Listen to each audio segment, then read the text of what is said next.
Sa isang bayan sa paanan ng mga bundok ng Rizal, kung saan ang hangin ay maihalong amoy ng mga puno at ng alikabok mula sa mga kalye, isang simpleng ina ang magiging biktima ng kalupitan ng isang tiwaling pulis. Ngunit, ang paghihiganti ay darating mula sa isang hindi inaasahang nilalang, ang kanyang anak na dalaga, si Andrea, isang estudyante sa high school na nagtatago ng isang pambihirang lakas. At ang mga susunod na mangyayari ay magbubukas sa isang madilim na konspirasyong matagal nang itinatago ng mundo. Umaga pa lang, may manipis na hamog pa ang nakadikit sa mga dahon ng mangga sa gilid ng kalsada, nagbibigay ng pakiramdam ng kasariwaan sa maikling biyahe ni Aling Nena kasama ang kanyang kaisa-isang anak na si Andrea. Marahan ang takbo ng kanilang puting scooter, habang binabagtas nila ang pangunahing daan ng kanilang barangay na unti-unti nang napupuno ng ingay, mga nagtitinda na nagbubukas ng kanilang mga pwesto sa palengke, mga batang naghahabulan patungo sa eskwelahan, at ang ugong ng mga tricycle at jeep na dumadaan sa kanilang pang-araw-araw na ruta. Paminsan-minsan, sumusulyap si Aling Nena sa likuran, tinitiyak na maayos ang pagkakaupo ni Andrea. Samantala, si Andrea ay abala sa pagkukwento tungkol sa kanyang mga takdang aralin, sa nalalapit na pagsusulit, at sa mga maliliit na bagay na karaniwan sa isang teenager. Kahit simple, ang sandaling iyon ang laging paboritong bahagi ng araw ni Aling Nena. Ang mga minutong nararamdaman pa niya ang init ng isang pamilya bago muling harapin ang bigat ng buhay. Habang papalapit sila sa tarangkahan ng Antipolo National High School, tumama ang sikat ng araw sa mukha ni Andrea, na nagpatingkad sa kanyang hitsura na tila mas matanda kaysa sa kanyang edad. Pinagmasdan iyon ni Aling Nena, nakaramdam ng pinaghalong pagmamalaki at pag-aalala. Sa panahon ngayon, ang tanging hiling ng isang ina ay ang manatiling ligtas ang kanyang anak sa gitna ng mga panganib na hindi nakikita. Bumaba si Andrea mula sa scooter, inayos ang kanyang kulay abong palda, at yumuko upang kunin ang kamay ng ina. Dinala niya ito sa kanyang noo, isang kaugaliang puno ng paggalang. "Mag-ingat ka sa pag-uwi, Nay," sabi niya na may kasamang ngiti. Tumango si Aling Nena, itinatago ang pagod sa likod ng isang mainit na ngiti. Alam niyang nagiging mas mapagmasid na si Andrea sa mga maliliit na pagbabago sa kanyang mukha, ang mga guhit ng pagod na hindi maitago, ang paghinga niyang tila bumibigat, at ang mga matang paminsan-minsan ay lumilipad sa malayo. Ngunit gaya ng dati, iwinaksi ni Aling Nena ang pag-aalala at hinayaan si Andrea ang pumasok sa paaralan nang walang anumang inaalala. Matapos ihatid ang anak, umayos ng upo si Aling Nena sa kanyang scooter, huminga ng malalim bilang simula ng kanyang pag-uwi. Sinulyapan niya muli ang tarangkahan ng paaralan, tinitiyak na walang naiwan. Sa marahan ngunit tiyak na pagpihit ng manibela, sinimulan niyang baybayin muli ang parehong daan. Walang anumang masamang kutob na dumaan sa kanyang isipan. Para sa kanya, ang umagang iyon ay isa lamang karaniwang araw. Hindi niya alam na ang tadhana ay nagsimula ng gumalaw, nag-aabang sa isang kanto, handang wasakin ang kapayapaang matagal na niyang pinaghirapang ingatan. Sa kanyang pag-uwi, ninamnam ni Aling Nena ang marahang ihip ng hangin, umaasang ang natitirang oras, bago pumasok sa trabaho sa isang maliit na karinderya ay magagamit niya para makapagpahinga. Ngunit ang kapanatagan ay biglang naglaho nang mula sa isang matalim na kurbada, isang pulis ang biglang humakbang palabas. Sa isang magaspang na kumpas ng kamay, sinenyasan nito si Aling Nena na huminto. Ang kilos niya ay hindi tulad ng isang alagad ng batas na gumaganap sa tungkulin, kundi parang isang mandaragit na nag-aabang ng mabibiktima. Otomatikong napapreno si Aling Nena. Bumilis ang tibok ng kanyang puso nang walang malinaw na dahilan. Mayroong kakaiba sa paraan ng pagtayo ng lalaki na nagpabago sa buong paligid, na para bang maging ang hangin ay nagpipigil ng hininga.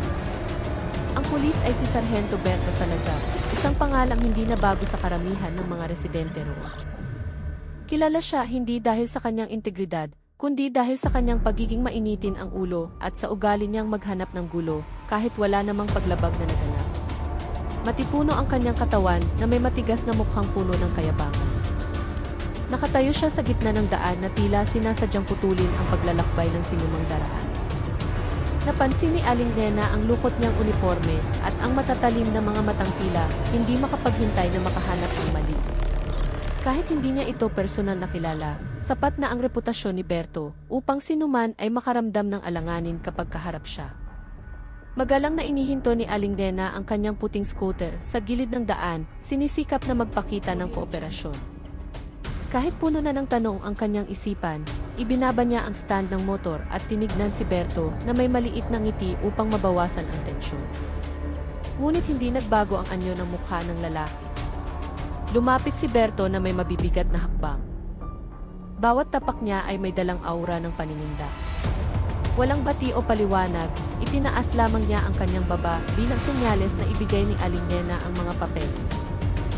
Ang magaspang niyang asal ay lalong nagpalito kay Aling Nena dahil alam niyang wala siyang anumang nilabag sa kanyang paglalakbay. Kahit gumagapang na ang hindi magandang pakiramdam, pinili pa rin ni Aling Nena na maging magalang.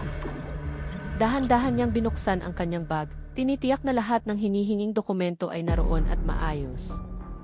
May maitutulong po ba ako, sir? Tanong niya sa mahinang boses ngunit malinaw. Ngunit tinitigan lang siya ni Berto ng masama at hindi sumagot na para bang ang kanyang mga salita ay hindi karapat-dapat pakinggan. Sa isang iglap, ang dating payapang umaga ay naging puno ng tensyon. Hindi na malaya ni Aling Nena na ang maliit na sandaling ito ang magiging simula ng isang malaking kaganapan na iayanig sa kanyang buhay at magbubukas ng isang lihim na matagal nang nakakubli. Kinuha ni Berto ang mga papeles sa paraang hindi nagpapakita ng pagiging isang alagad ng batas. Inagaw niya ito gamit ang mga daliring tila tamad ngunit puno ng kayabangan. Tiningnan niya ang mga dokumento nang hindi naman talaga binabasa. Paminsan-minsan ay nagsya ng dila, isang maliit na kilos na tila nilikha lamang upang iparamdam sa iba na sila ay may kasalanan. Puno ng paghamak ang tono ng kanyang boses nang magtanong siya tungkol sa lisensya, rehistro, at iba pang detalye na hawak na naman niya. Nakatayo lang si Aling Nena, pinipigilan ang sarili na huwag magpadala sa provokasyon. Alam niyang ang mga taong tulad ni Berto ay nangangailangan lang ng maliit na mitsa para sumabot. Nang sa wakas ay makita ni Berto na kumpleto ang lahat at walang anumang pagkukulang, nagbago ang kanyang mukha. Malinaw ang pagkainis dito. Tila siya nadismaya na walang nakitang butas para manggipit o manakot. Nakita ni Aling Nena ang pagbabagong iyon ng ekspresyon. Isang mabilis na sulyap, ngunit sapat na para muling kumabog ang kanyang dibdib. Mayroong mali sa kilos ni Berto. Hindi ito isang ordinaryong inspeksyon. Ito ay tila isang taong naghahanap ng dahilan upang gumawa ng problema mula sa isang bagay na hindi naman talaga issue. Walang babala, humakbang paatras si Berto at itinuro ang marka sa kalsada sa likuran ni Aling Nena na may kilos na sadyang ginawang dramatiko. Nilabag mo yung marka kanina, sabi niya sa tonong walang emosyon ngunit puno ng bintang. Agad na lumingon si Aling Nena, sinuri ang daan kung saan siya dumaan. Malinis ang marka, walang sangandaan, walang linyang tinawiran ng basta-basta. Sigurado siyang 100% na wala siyang nilabag na anumang patakaran. Ngunit nagpumilit si Berto. Tumaas ang kanyang boses na tila nakahanap siya ng malaking ebidensya ng isang malalang paglabag. Sinubukan ni Aling Nena na magpaliwanag ng mahinahon na hindi niya naramdamang may nilabag siya, ngunit lalo lang lumapit si Berto na may matitigas na hakbang, tinititigan siya ng hindi kumukurang. Ang mga titig na iyon ay hindi titig ng isang pulis na gumaganap sa tungkulin, kundi titig ng isang taong ginagamit ang kapangyarihan para sa personal na kasiyahan. Sumidhi ang tensyon, at sa sandaling iyon, napagtanto ni Aling Nena na anuman ang gawin niyang pagtatanggol sa sarili ay hindi magbabago sa sitwasyon. Nakapagdesisyon na si Berto mula pa sa simula. Gusto niyang maghanap ng gulo at si Aling Nena, sa hindi malamang dahilan, ang naging target niya. Nang hindi binibigyan ng pagkakataon si Aling Nena na magpaliwanag o tumutol, agad na itinaas ni Berto ang kanyang kamay at nagbigay ng mariing utos. Bumaba ka sa motor, anya, sa boses na hindi tumatanggap ng anumang diskusyon. Si Aling Nena, na sinusubukan pa ring manatiling kalmado, ay sumunod na lamang sa utos kahit na ang kanyang puso ay puno na ng pagkabalisa. Dahan-dahan niyang ibinaba ang kanyang mga paa sa semento at tumayo sa tabi ng kanyang puting scooter. Ngunit bago pa man siya makapag-isip ng susunod na gagawin, mabilis nang kumilos ang kamay ni Berto. Dinukot ang susi ng motor mula sa ignition na parang isang taong nagnanakaw ng hindi kanya. Mahigpit na hinawakan ni Berto ang susi. Pagkatapos ay isinilid niya ito sa bulsa ng kanyang uniforme nang walang bahid ng pagsisisi. Naging mapanukso ang kanyang ekspresyon. Ang Ang kanyang mga labi ay bahagyang umangat, bumubuo ng isang ngiting puno ng kayabangan.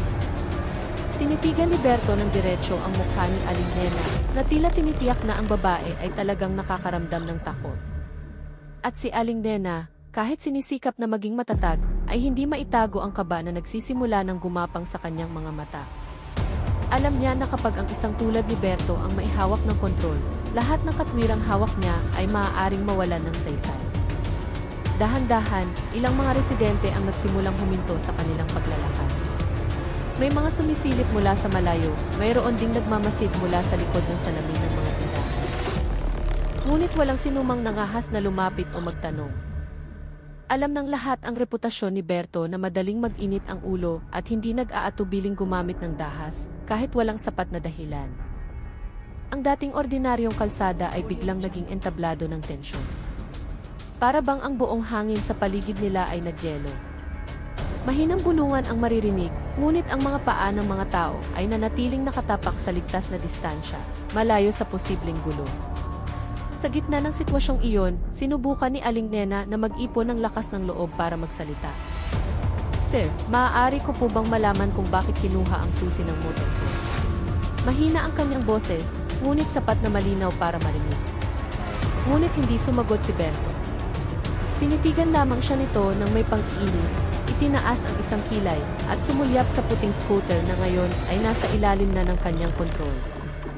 Ang kilos ng kanyang katawan ay nagpapakita na ninanamnam niya ang sitwasyon, ang posisyon bilang siyang may kapangyarihan, habang si Aling Nena ay nakatayo lamang ng walang magawa.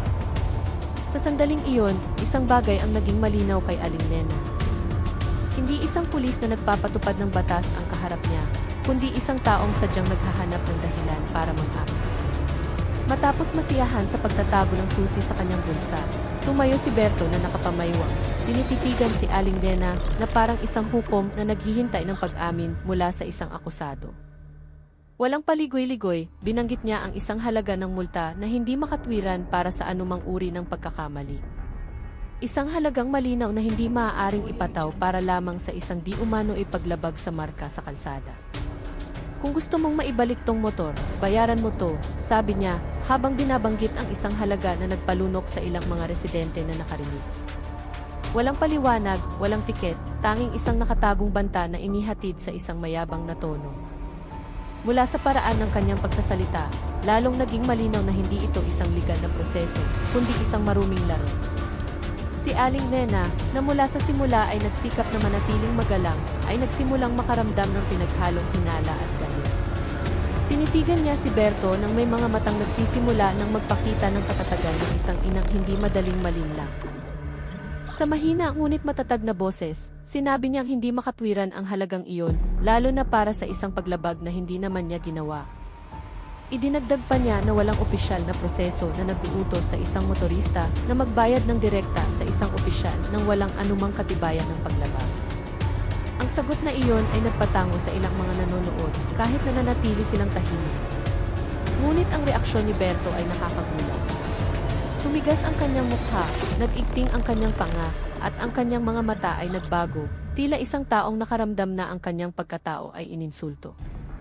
Lumapit siya, paunti-unting binabawasan ang distansya sa pagitan nila.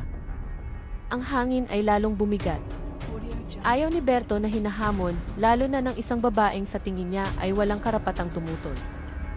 Naramdaman niyang binaliwala ang kanyang kapangyarihan at ang kanyang marupok na ego ay nasaktan. Ang bawat hakbang niya ay tila yumayanig sa lupa, isang senyales ng galit na nagsisimula ng mag-alab sa loob niya. Hindi na hinintay ni Berto ang susunod na salita mula kay Aling Nena. Inilapit niya ang kanyang katawan, tinitigan ng diretsyo ang mga mata ng babae na tila lalamunin ang kanyang tapak. "Kaya tumatanggi ka?" tanong niya ng marahan. Ngunit ang tono ay naglalaman ng isang tunay na banta. Hindi umatras si Aling Nena, kahit na hindi na regular ang kanyang paghinga. Niyakap niya ang sarili, sinusubukang itago ang takot na nagsisimula ng makita. Sa likod ng dumaraming tao, isang bagay ang malinaw. Hindi nagpapatupad ng batas si Berto. Ipinipilit niya ang kanyang kagustuhan. At ang pagtanggi ni Aling Nena ay ang unang direktang dagok na nagpasakit sa kanya. At si Berto, isang taong sanay sa pag-abuso ng kapangyarihan, ay hindi kailanman tumatanggap ng pagtanggi ng walang paglalas. Si Berto, na binulag na ng galit, ay hindi nagbigay ng kahit kaunting oras kay Aling Nena para maghanda. Sa isang iglap, mabilis na lumipad ang kanyang kamay at buong lakas na tumama sa pisngi ni Aling Nena. Ang tunog ng sampal ay umalingaw-ngaw, tumalbog sa mga pader ng mga tindahan sa paligid na nagpayelo sa hangin. Tumilapon ang ulo ni Aling Nena sa gilid. Nawala ng balanse ang kanyang katawan at bumagsak siya sa magaspang na aspalto. Nagulo ang kanyang buhok. Pautal-utal ang kanyang paghinga at nag-init ang kanyang mga mata habang pinipigilan ang sakit na mabilis na kumalat mula sa kanyang mukha patungo sa buong katawan. Ang mga taong nakakita sa pangyayari ay napatahimik na lamang. Walang sinuman ang nag-akala na ang brutal na kilos na iyon ay mangyayari sa gitna ng kalsada, sa isang babaeng walang kasalanan at naging magalang mula sa simula. Ngunit sa halip na huminto o magsisi, lalo pang nagalit si Berto. Lumapit siya na may malalaking hakbang at walang pag-aalinlangan, inapakan niya ang braso ni Aling Nena na sinusubukang bumangon. Isang pigil na sigaw ang lumabas mula sa lalamunan ni Aling Nena na nagpatakip ng bibig sa ilang mga nanonood. Ngunit hindi doon tumigil si Berto. Sunod niyang inapakan ang likod ni Aling Nena, idiniin ang mahinang katawan nito sa lupa, na para bang inaapakan niya ang isang piraso ng basurang nakaharang sa kanyang daan. Ang kanyang mukha ay nagpakita ng isang malupit na kasiyahan. Na para bang ang karahasang ginagawa niya ay isang libangang matagal na niyang hinihintay. Ang magaspang na tawa ni Berto ay malinaw na narinig, pumuputol sa katahimikang nilikha ng takot ng mga tao. Ang tawang iyon ay hindi isang malayang tawa, kundi tawa ng isang taong sanay mang-api at pakiramdam ay ligtas sa ilalim ng kanyang kapangyarihan. Ang mga taong nanonood mula sa malayo ay natigilan lamang, hindi nangahas na lumapit dahil alam nila kung sino talaga si Berto. Ang kanyang reputasyon bilang isang tiwaling opisyal na hindi tinatabla ng batas ay hindi lamang isang chismis. Ilan sa mga nakakakilala sa kanya ay alam na sinumang susubok na lumaban ay maaaring magdanas ng parehong kapalaran o mas malala pa. Ang takot na iyon ang nagtali sa kanilang mga paa na nag-iwan sa kanila na manood lamang ng walang magawa. Sa gitna ng kanyang pagdurusa, sinubukan ni Aling Nena na tiisin ang sakit sa pamamagitan ng pagkagat sa sariling labi. Ang kanyang namumulang mukha ay nabahiran na ngayon ng alikabok mula sa aspalto at nanginginig ang kanyang mga kamay. Kahit na ang kanyang katawan ay dinadaganan ng bigat ng bota ni Berto, ang kanyang puso ay nagsisikap pa rin lumaban. Alam niyang ang pagsuko ay lalo lamang siyang ipapahiya. Ngunit ang sakit ay napakalaki na halos mawalan na siya ng malay. Saglit na nanlabo ang kanyang paningin. Ang mga tunog sa paligid ay naging malayo na tila nalulunod sa tubig. At sa unang pagkakataon, naramdaman niya ang purong takot na nagpayelo sa kanyang buong katawan. Ngunit sa kaibuturan ng kanyang puso, ay isang bagay siyang mas ikinababahala kaysa sa sakit na nararanasan niya. Paano kaya ang magiging reaksyon ni Andrea kapag nalaman niya ang nangyari? Matapos masiyahan sa pagpapahiya at pananakit kay Aling Nena, tumayo ng tuwid si Berto habang iwinawagayway ang alikabok mula sa kanyang bota, na tila katatapos lang niya ng isang maliit na bagay. Tinitigan niya ang katawan ni Aling Nena na nakahandusay pa rin sa aspalto. Ngunit ang titig na iyon ay hindi titig ng pagsisisi, kundi titig ng tagumpay ng isang maliit na tirano na pakiramdam ay walang sinuman sa mundong ito ang maaaring humadlang sa kanya. Isinilid niya ang kamay sa bulsa, tinitiyak na naroon pa rin ang susi ng puting scooter, at pagkatapos ay lumakad palayo na may mayabang na kilos. Ang bawat hakbang niya ay mabigat at puno ng pagmamataas, na tila nais niyang mag-iwan ng marka na siya ang hari sa kalsadang iyon. Biglang tumahimik ang paligid. Ang mga taong nanonood mula sa malayo ay naglakas loob lamang na tingnan ang likod ni Berto hanggang sa tuluyan na itong mawala sa kurbada. Walang sinumang nangahas na gumalaw bago siya tuluyang umalis. Alam nila kung gaano kapanganib ang magsalita habang nasa abot tanaw pa ng galit ng isang tulad ni Berto. Nang hindi na marinig ang kanyang mga yapak at nawala na ang kanyang anino, isa-isang nagsimulang lumapit ang mga tao nang may pag-iingat. Na tila takot na ang nangyari ay isang patibong lamang na maaaring magpabalik kay Berto. Nang maramdaman nilang ligtas na, ilang mga residente ang agad na tumakbo patungo kay Aling Nena na may mga mukhang puno ng pag-aalala. "Ale, naririnig niyo po ba kami?" Tanong ng isang nagtitinda ng gulay na unang nakalapit. Mukhang mahina ang katawan ni Aling Nena, hindi regular ang kanyang paghinga, at nanginginig pa rin ang kaliwang braso na inapakan kanina. Isang matandang lalaki ang yumuko upang suriin ang kanyang pulso, habang ang iba ay nagmamadaling kunin ang kanilang mga telepono para tumawag ng ambulansya.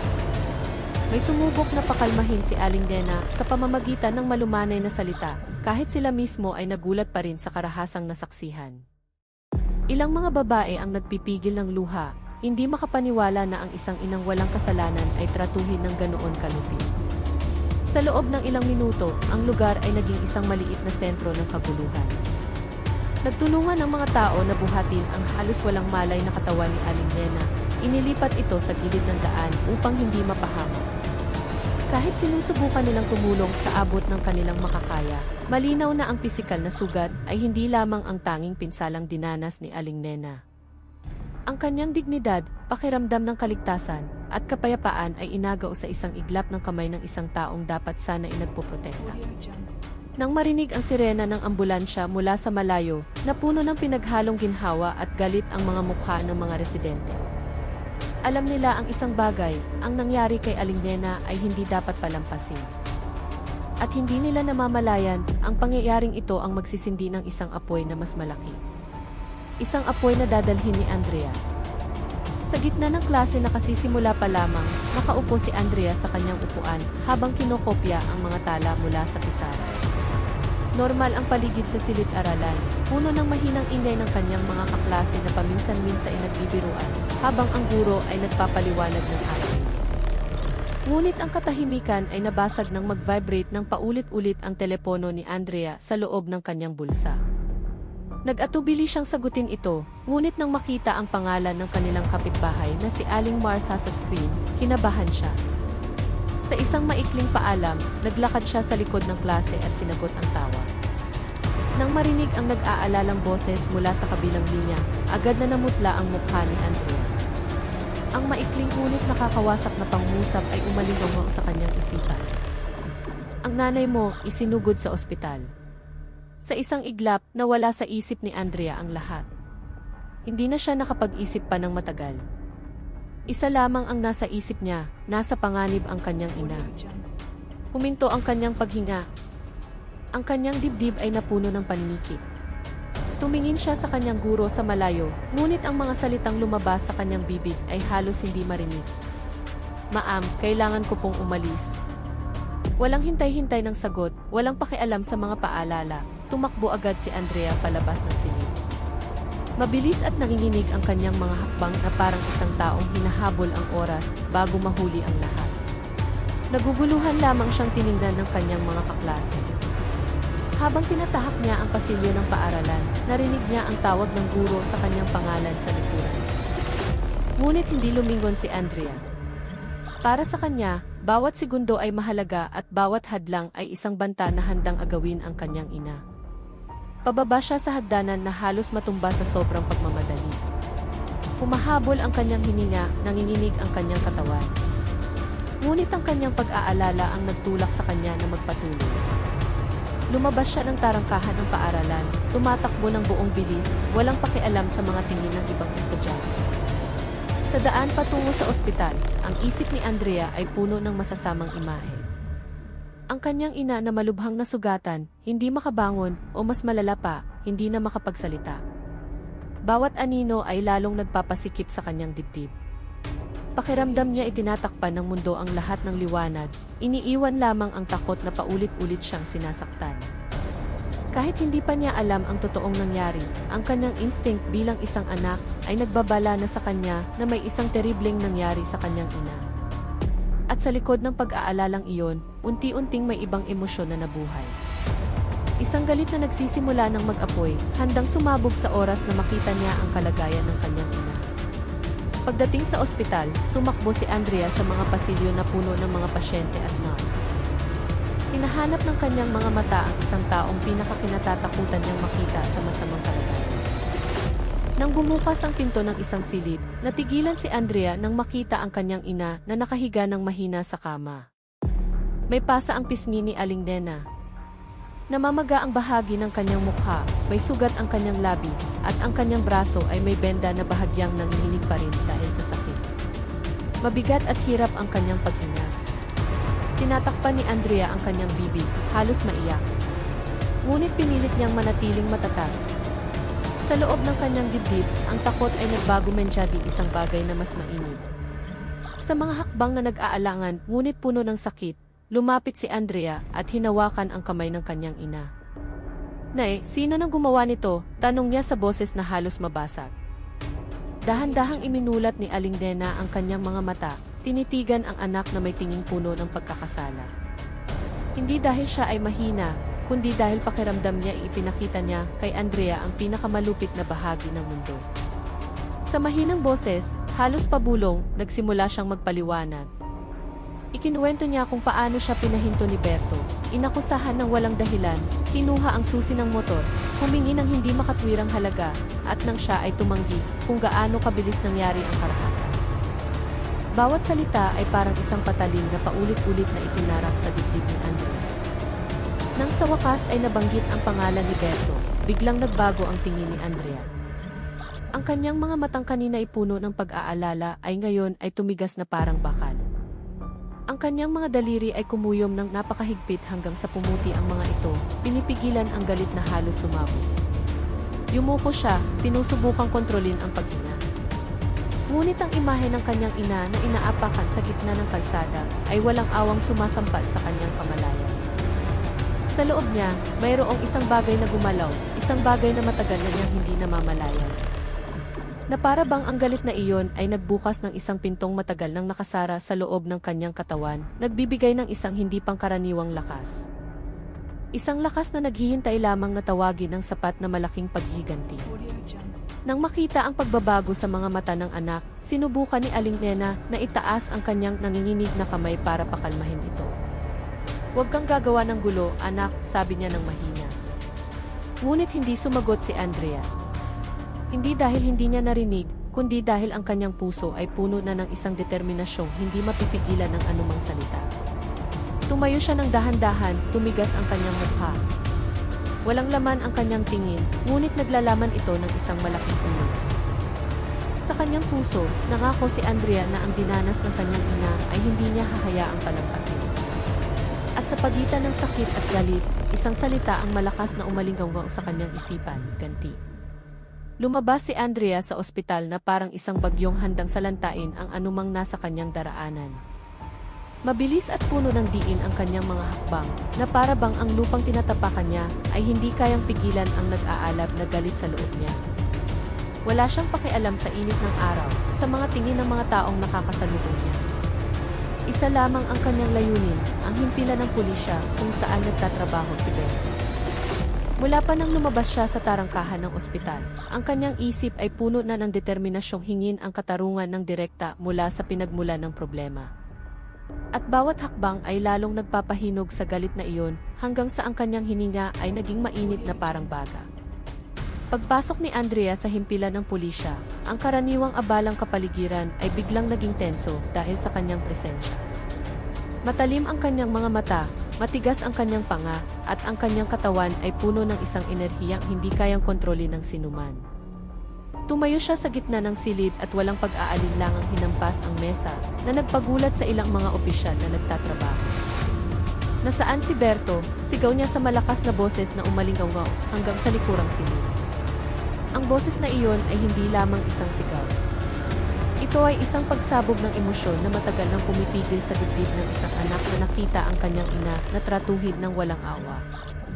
Ilang mga opisyal ang natigilan, ang iba ay yumuko. Walang sinuman ang handang harapin ang bagyo ng galit na kasalukuyang sumasabog sa kanilang harapan. Isa sa mga pulis na pinakamalapit ay sinubukang iwasan ang tingin. Ngunit ang kanyang kilos ay masyadong halata, nagpapakitang mas marami siyang alam kaysa sa ipinapakita niya. Nakita iyon ni Andrea ng matalim. Isang maliit na senyales na lalong nagpasiklab sa kanyang emosyon. "Huwag kayong magkunwaring walang alam," sigaw niya muli habang tinititigan ang bawat mukha isa-isa. Ngunit walang sinumang nangahas na sumagot. Nagtinginan lamang sila. Bawat isa'y umaasa na iba ang sasagot. Ang kanilang pagkabalisa ay halata, na para bang may isang lihim silang itinatago, ngunit hindi maglakas loob na ilabas. Ang ilan sa kanila ay tila humihinga ng malalim, na para bang pinipigilan ang sarili na masangkot sa isang problemang maaaring magbanta sa kanilang kaligtasan. Habang tumatagal, lalong naging malinaw kay Andrea na hindi lamang sila takot sa kanya. Takot sila sa isang bagay na mas malaki, marahil kay Berto, o sa isang bagay sa likod ni Berto na hindi pa niya alam. Nagitnit ang mga ngipin ni Andrea, lalong nainis sa nakikitang kaduwagan. Sinipa niya ang isa sa mga upuan hanggang sa tumama ito sa pader, na nagpatalon sa ilang mga pulis sa gulat. Kung ayaw niyong magsalita, ako mismo ang hahanap sa kanya, sabi niya sa mabigat na boses. Namumula ang mga mata ni Andrea, puno ng tensyon ang kanyang katawan, at alam ng lahat sa silid na ang dalagang ito ay hindi lamang galit, nasa bingit na siya ng normal na pagtitimpi ng isang tao. At anuman ang mangyari pagkatapos nito ay mas malaki pa kaysa sa isang anak na naghahanap ng katarungan para sa kanyang ina. Umuwi si Andrea na may mabibigat na hakbang, ngunit puno ng galit na hindi na niya kayang pigilan. Bawat metro ng paglalakbay ay parang isang baga na muling nagsisindi sa sugat sa kanyang puso. Pagdating sa bahay, agad siyang pumasok sa kanyang silid at isinara ang pinto ng walang imik. Sa loob ng maliit na espasyong iyon, bumalot ang katahimikan, ngunit ang kanyang isip ay maingay, puno ng paulit-ulit na alaala ng karahasang dinanas ng kanyang ina. Ang sampal, ang pag-apak ng bota ni Berto, ang kanyang malupit na tawa na tila iniinsulto ang buong dignidad ng kanilang pamilya. Lahat ng iyon ay paulit-ulit na umiikot sa isip ni Andrea. At habang lalo niya itong naaalala, lalo ring lumalakas ang pagnanasang maghiganti hanggang sa ito'y naging isang bagay na hindi na niya maaaring baliwalain. Noong gabing iyon, hindi natulog si Andrea. Ang kanyang katawan ay maaaring tahimik, ngunit ang kanyang kaluluwa ay hindi. Nakaupo siya na nakasandal sa pader, yakap ang kanyang mga tuhod at nakatingin sa sahig nang hindi talaga nakikita ang anuman. Paminsan-minsan ay maririnig ang kanyang mabigat na paghinga, isang senyales na ang mga alon ng emosyon ay patuloy siyang inaatake. Sa gitna ng katahimikan, iniunat niya ang kanyang kamay, kinuyom ang kumot ng napakahigpit hanggang sa manginig ang kanyang braso. Na para bang sinasakal niya ang anino ni Berto na patuloy siyang ginugulo. Namumula ang kanyang mga mata, hindi dahil sa pag-iyak, kundi dahil sa galit na nag-aalab at ayaw mamatay. Nang lumampas na sa hating gabi ang orasan, tumayo si Andrea at naglakad patungo sa bintana. Mula roon, nakita niya ang dilim ng langit na hindi nagbibigay ng anumang kapayapaan. Bukas, bulong niya ng mahina ngunit matatag. Bukas, matatapos ang lahat ng ito. Ang kanyang boses ay hindi boses ng isang ordinaryong estudyante sa high school. Mayroon itong malamig na katatagan, isang nakatagong lakas, isang intensidad na hindi maipaliwanag. Hindi lamang hinahanap ni Andrea si Berto. Gusto niyang tiyakin na mararamdaman ng lalaking iyon ang sakit na kasing bigat, o mas malala pa, kaysa sa ginawa niya sa kanyang ina. Ang desisyong iyon ay buo na at walang anumang dahilan sa mundo ang makakapigil sa kanya. Alam niya kung saan karaniwang nagbabantay si Berto. Sa malaking kanto malapit sa palengke sa partikular na oras kung kailan siksikan ang mga sasakyan. Iyon ang rutinang madalas niyang nakikita tuwing papasok sa eskwela. At bukas, naroroon siya ng mas maaga kaysa kaninuman. Walang dalang ebidensya, walang dalang saksi, walang dalang matatamis na salita para humingi ng katarungan. Ang tanging dala niya ay ang paghihiganting dumadaloy kasama ng kanyang bebe. Nakatayo si Andrea sa madilim na silid. Tuwid ang kanyang katawan, matatag ang kanyang paghinga, at ang kanyang mga mata ay hindi na lamang basta galit, kundi puno ng determinasyon ng isang mangangasong natukoy na ang kanyang target. Ang bukas ay hindi lamang isang bagong araw para sa kanya. Ito ang araw ng paghihiganti. Kinabukasan ng umaga, nakatayo na si Andrea sa gilid ng daan bago pa man tuluyang sumikat ang araw. Ang lugar na iyon ay ang karaniwang pwesto ni Berto, isang abalang kanto malapit sa palengke na araw-araw na dinadaanan ng daan-daang tao. Nakatayo si Andrea na nakakuyom ang mga kamao, walang ekspresyon ang mukha, ngunit kumukulo ang kanyang dugo.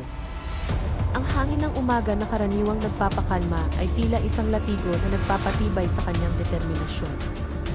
Mula sa malayo, nakita niya ang anyo ni Berto na lumitaw na may kaswal na kilos. Ang lukot niyang uniforme ay pareho pa rin at ang paraan ng kanyang paglalakad ay nagpapakita pa rin ng kayabangan tulad ng kahapon. Nang makilala ni Andrea ang silweta ng lalaki, lahat ng galit na pinigilan niya mula kagabi ay biglang umakyat sa ibabaw. Wala nang makakapigil pa sa kanya. Nakatayo si Berto sa gitna ng daan, humihip ng pito habang inaayos ang daloy ng trapiko ng walang pakialam. Walang bahid ng kamalayan na may isang taong nagmamasid sa kanya na may nakamamatay na tingin. Dahan-dahang humakbang si Andrea. Bawat hakbang niya ay matatag, tulad ng isang batang leon na papalapit sa kanyang biktima.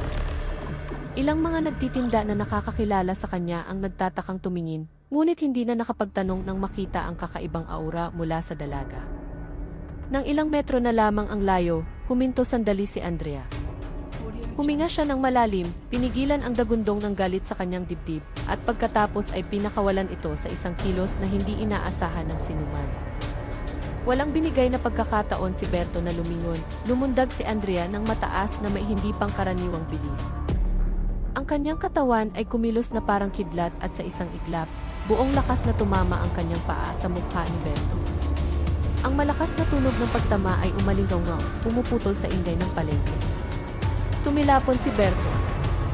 Bumagsak ang kanyang katawan sa aspalto na may malakas na kalabog na nagpatakip ng bibig sa ilang mga tao.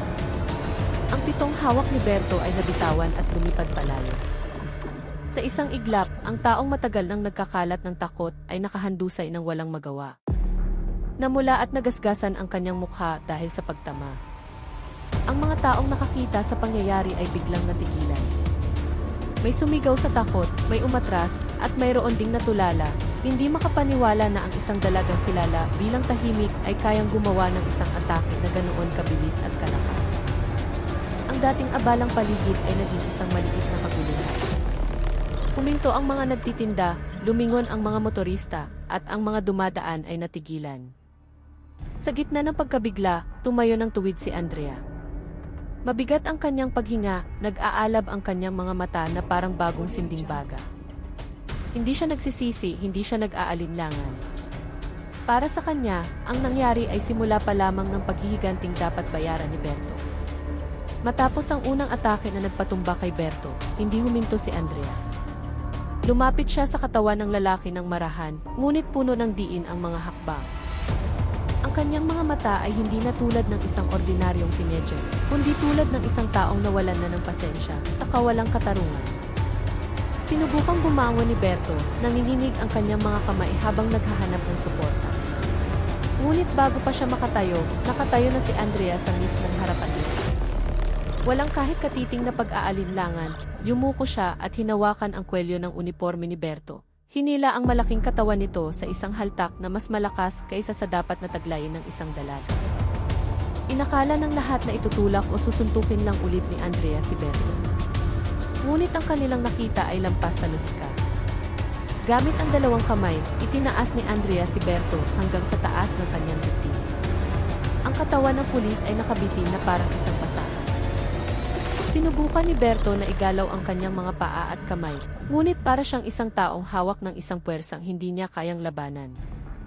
Pagkatapos ay itinaas pa ni Andrea ang katawan ng mas mataas hanggang sa ito'y nasa ibabaw na ng kanyang ulo, tulad ng isang taong nagbubuhat ng magaan na bagay sa jeep. Walang bakas ng pagod, walang senyales ng bigat. Sa halip, ang katawan ni Andrea ay tila matatag at matibay. Na para bang ang lakas na iyon ay nagmumula sa isang bagay na mas malalim kaysa sa ordinaryong kalamnan ng tao. Ang mga taong nakasaksi sa pangyayari ay tuluyang natigilan. Ilang tao ang otomatikong nagtakip ng bibig. May umatras habang tinititigan si Andrea ng maihalong takot at hindi makapaniwalang tingin. Ang dating maingay na palengke ay biglang tumahimik, tanging ang mabigat at malalim na paghinga ni Andrea ang naririnig, na parang isang taong nagpipigil ng isang bagyo sa loob ng kanyang katawan. Isang nagtitinda ang nabitawan pa ang kanyang paninda dahil sa panginginig ng kamay. Alam nilang lahat na si Berto ay isang malaki at malakas na lalaki. Ngunit ang makita ang katawan niyang buhatin ng ganoon kadali ay nagpatayo ng kanilang mga balahibo. Ito ay hindi ordinaryong galit. Ito ay hindi normal na lakas. Ito ay lampas sa kakayahan ng tao. Sa Sa gitna ng katahimikan, ang mga mata ni Andrea ay lalong namula na parang bagang nabigyan ng bagong hangin para mag-apoy. Ang tingin na iyon ay hindi na nagpapakita ng isang galit na anak, kundi isang taong lumampas na sa kanyang emosyonal na hangganan. Isang taong handang maningil ng utang sa paraang hindi mapipigilan ng sinuman. Ang kanyang regular ngunit mabigat na paghinga ay parang isang babala. Sa isang iglap, napagtanto ng mga tao na ang dalagang ito ay may itinatagong isang bagay na hindi nila kailanman inakala. Ang lakas na iyon ay hindi lamang pisikal, may isang bagay na nagigising. Isang bagay na nag-uugnay sa nakaraan ng kanyang ina sa isang hinaharap na biglang naging mas madilim at puno ng misteryo. Habang nakabitin pa rin ang katawan ni Berto sa itaas ng kanyang ulo, tumayo si Andrea sa gitna ng daan. Ang buong atensyon ng mga tao ay nakatuon na sa kanya. Sa sandaling iyon, ang galit na pinigilan niya mula pa kagabi ay sumabog na parang isang malakas na tunog na umalingaw sa buong kalsada.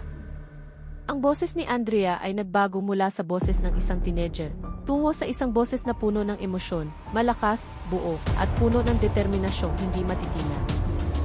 Sumigaw siya na ang ginagawa niya ay isang ganti. Ganti sa kalupitang nagpahiya, nanakit, at umagaw sa dignidad ng kanyang ina sa harap ng maraming tao. Ang mga salitang iyon ay lumabas mula sa kanyang bibig na parang isang pagsabog ng enerhiya na nagpahinto sa lahat ng gawain sa palengke. Si Berto, na dati pakiramdam ay makapangyarihan, ay ngayon ay isang taong puno ng takot. Ang kanyang mukha ay sobrang putla, halos walang kulay. Ang kanyang mga kamay ay umaabot sa hangin na tila naghahanap ng masisilungan. Ngunit walang anumang makakapagligtas sa kanya mula sa pagkakahawak ni Andrea. Higit pa sa pisikal na sakit na nararamdaman niya, ang pinakamalaking takot ni Berto ay ang mapagtantong siya ngayon ay nasa kontrol ng isang taong hindi niya kilala ang lakas o ang hangganan. Lumaki ang mga mata ni Berto, magulo ang kanyang paghinga, at ang kanyang katawan ay nanginginig na parang isang taong nakakita ng madilim na bahagi ng mundo na hindi niya alam na umiiral. Dumarami ang mga taong nanonood, pinupuno ang bangketa at sinasarhan ang bahagi ng daan. May mga nagre-record ng video na nanginginig ang kamay. May sumisigaw ng mahina at mayroon ding natigilan na parang nanonood ng isang fenomenang napakahirap intindihin ng lohika ng tao. Hindi nila alam kung sino si Andrea, ngunit alam nila ang isang bagay, walang sinumang teenager ang kayang gawin ang nakikita nila ngayon. Ang paligid ay lalong naging magulo, ngunit walang sinumang nangahas na lumapit. Ang kanilang mga tingin ay nakatuon kay Andrea na ngayon ay isang figurang pinagsasama ang dalawang bagay, ang paghihiganti ng isang anak at isang misteryosong lakas na hindi dapat taglayin ng isang ordinaryong tao. Sa gitna ng karamihan, dinala ng hangin ang sigaw ni Andrea sa lahat ng dako, na nagparamdam na ang kanyang mga salita ay parang isang alingawngaw mula sa isang taong hindi na nakatali sa takot. Ang kanyang mga mata ay nag-aalab na pula, hindi na lamang simbolo ng galit, kundi isang tanda na may isang bagay na nagising mula sa loob niya. Isang bagay na mas malaki pa kaysa sa paghihiganti. Ang kanyang mabigat na paghinga ay bumuo ng isang ritmo na nagpapayanig sa paligid, tulad ng isang tambol ng digmaan na handang magsimula ng isang bagong kabanata. At sa sandaling iyon, lahat ng tao, kasama si Berto na walang magawa, ay napagtanto na ang araw na iyon ay hindi lamang isang araw ng personal na paghihiganti. Ito ang simula ng pagbubunyag ng isang bagay na mas madilim at mas mapanganib. Habang lumalaki ang kaguluhan, ilang mga pulis ang dumating na tumatakbo upang subukang umawat. Ngunit bago pa sila makalapit, isang matandang lalaki na may pagkahirap na paglakad, ngunit matalim ang mga mata ang lumabas mula sa karamihan. Siya ay si Mang Lando, isang retiradong pulis na kilala na ng ilan sa palengke. Sa isang malakas na boses na pumutol sa ingay, sumigaw siya na si Berto ay hindi lamang isang tiwaling opisyal na kumikilos sa labas ng batas. Ang kanyang pahayag ay umalingaw na nagpatigas sa mga pulis na kararating lang. Ipinagpatuloy niya, inilalantad na si Berto ay bahagi ng isang key unit anino, isang lihim na unit na nagtatrabaho sa labas ng opisyal na istruktura ng kapulisan, isang madilim na grupo na matagal nang nangingikil sa mga mamamayan, nagtatakip sa mga krimen at nagbabantay sa daloy ng iligal na kalakalan na kinasasangkutan ng mga makapangyarihan. Ang mga salitang iyon ay nagpatinginan sa ibang mga pulis na may mukhang puno ng pag-aalala. Na para bang ang lihim na matagal na nilang itinatago ay nabunyag na sa publiko. Ang mga taong nakarinig sa paliwanag ay natigilan. May nagtakip ng bibig, may bumulong, at may umatras dahil sa takot sa isang bagay na mas malaki pa kaysa kay Berto. Ngunit ang pinakagulat ay si Andrea. Ang sumunod na pangungusap mula sa matanda ay parang direktang tumama sa kanyang puso.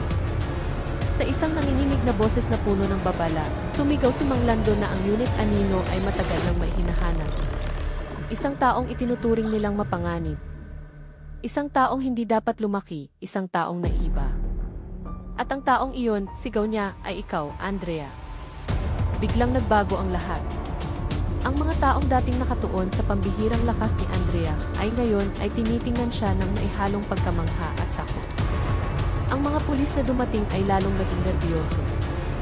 Na para bang ang pagdating ni Andrea sa lugar na iyon ay ang bangungot na matagal na nilang iniiwasan. Ipinagpatuloy ni Mang Lando ang kanyang paliwanag sa mas mahinang boses, ngunit puno ng diin. Ayon sa kanya, si Andrea ay hindi isang ordinaryong dalaga. Isa siya sa ilang mga bata na lihim na naging paksa ng isang eksperimento maraming taon na ang nakalilipas. Isang eksperimentong isinagawa ng isang malaking institusyon na ginamit ang mga bata bilang pagsubok para sa biological na lakas. Ang mga siyentistang sangkot ay nagtrabaho sa likod ng mga kortina at isa sa kanila ay ang sariling ama ni Andrea. Ang amang nawala ng walang balita, hindi dahil tumakas siya sa responsibilidad, kundi dahil tumakas siya mula sa proyektong naging isang halimaw. Alam niyang ang mga batang ipinanganak mula sa unang henerasyon ng mga paksa ay maaaring magkaroon ng hindi normal na lakas at alam niyang magiging target ang kanyang anak kung mabubunyag ang katotohanan. Si Berto, ayon kay Mang Lando, ay hindi pinahinto si Aling Nena dahil sa isang paglabag. Inatake niya ito hindi dahil sa batas, kundi dahil nakilala niya ang mukha ni Andrea, isang mukhang nakatago sa lihim na archive ng Unit Anino. Ginamit niya si Aling Nena bilang pain, umaasang lalabas si Andrea at ipapakita ang kanyang galit. At nang dumating nga si Andrea, layunin ni Berto na painin ang lakas na matagal nang natutulog sa loob ng dalaga. Ang kanyang layunin ay hindi upang ipatupad ang batas, kundi upang tiyakin kung si Andrea nga ba ang supling mula sa proyektong kanilang hinahanap. Ngayon, naiintindihan na ng lahat na ang nangyari ay hindi isang aksidente, kundi bahagi ng isang madilim na operasyong mas mapanganib pa kaysa sa kilos ng isang tiwaling pulis. Ang mundo ni Andrea ay nagbago sa isang iglap at ngayon niya lang napagtanto na ang kalaban na kanyang hinaharap ay mas malaki at mas madilim kaysa sa kanyang inaakala. Habang hawak pa rin ni Andrea ang katawan ni Berto na unti-unti nang nawawala ng lakas, isang mahinang boses ang tumawag mula sa malayo. Mabilis na lumingon si Andrea at sa gitna ng karamihang nahati, si Aling Nena ay naglalakad ng paika-ika patungo sa sentro ng kaguluhan. Maputla ang kanyang mukha, ngunit hindi lamang dahil sa sakit. Sa likod ng kanyang nag-aalalang tingin, may isang bagay na nagbago. Ang kanyang mga mata ay tila mas nadilim. Ang mga ito ay parang may banayad na gumagalaw at isang kakaibang kislap ang lumalabas tuwing tinatamaan ng sikat ng araw. Si Andrea, na kanina'y puno ng galit, ay nakaramdam ngayon ng isang malamig na kilabot na gumapang sa kanyang likuran. Alam ng kanyang instinct na may isang bagay na itinatago ang kanyang ina, isang bagay na hindi pa niya nakikita kailanman. Si Mang Lando, na kanina ay nagbubunyag ng lihim, ay biglang natigilan nang makita si Aling Nena. Lumaki ang kanyang mga mata, tumigas ang kanyang mukha, at bumaba ang kanyang boses na puno ng takot. Lumapit siya sa pinakamalapit na residente at bumulong ng mahina, ngunit sapat na malinaw para marinig ni Andrea at ng ilan pa. Hindi si Andrea ang target nila, kundi ang nanay niya. Ang mga salitang iyon ay nagpabago sa buong sitwasyon. Ang mga taong kanina ay usisero lamang ay umatras, na pagtantong ang panganib ay hindi lamang tungkol sa lakas ni Andrea, kundi sa isang bagay na mas matanda, mas madilim. Tinitigan ni Andrea ang kanyang ina ng maihalong pagkalito at takot. Sa unang pagkakataon, napagtanto niyang ang lihim ng kanilang pamilya ay hindi nagtatapos sa kung sino ang kanyang ama, kundi nagsimula pa bago pa man siya ipanganak.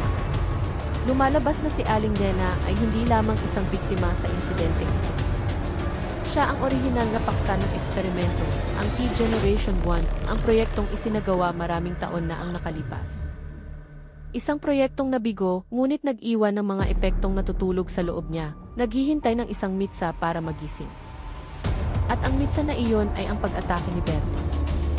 Ang unit anino ay hindi hinahanap si Andrea dahil sa kanyang lakas, kundi matagal nang sinusubaybayan si Aling Nena, minamanmanan ang mga maliliit na pagbabago sa kanyang katawan.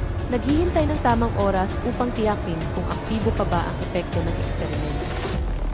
At ngayon, pagkatapos ng brutal na insidente, ang mga senyales ay nagsimula ng lumabas. Sa wakas, tinitigan ni Aling Nena si Andrea at sa isang walang emosyong boses na hindi na parang kanya, bumulong siya, "Huwag kang makialam. Ako ang sadya nila." Ang boses na iyon ay dayuhan, masyadong kalmado, masyadong walang buhay, halos hindi na makatao. Bigla, nyanig ng malakas ang katawan ni Aling Nena. Isang panginginig na gumapang mula sa dulo ng kanyang mga daliri hanggang sa kanyang liig, na parang isang taong nagpipigil ng isang lakas na gustong kumawala.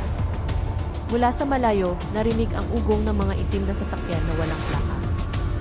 Higit sa isa, mabilis na gumagalaw patungo sa kanilang lokasyon. Nagpanik ang mga tao at nagsitakbuhan paatras. Si Berto, na nakabitin pa rin sa kamay ni Andrea, ay sumigaw sa takot, humihingi ng tulong. Samantala, si Andrea mismo ay natigilan sa tanawing nasa harapan niya. Ang kanyang ina ay nagbabago. Ang ekspresyon ni Aling Nena ay unti-unti nang hindi nakamukha ng dati. Isang bahagyang ngiti ang lumitaw, ngunit hindi ito ang malambing na ngiti ng isang ina. Ito ay ang ngiti ng isang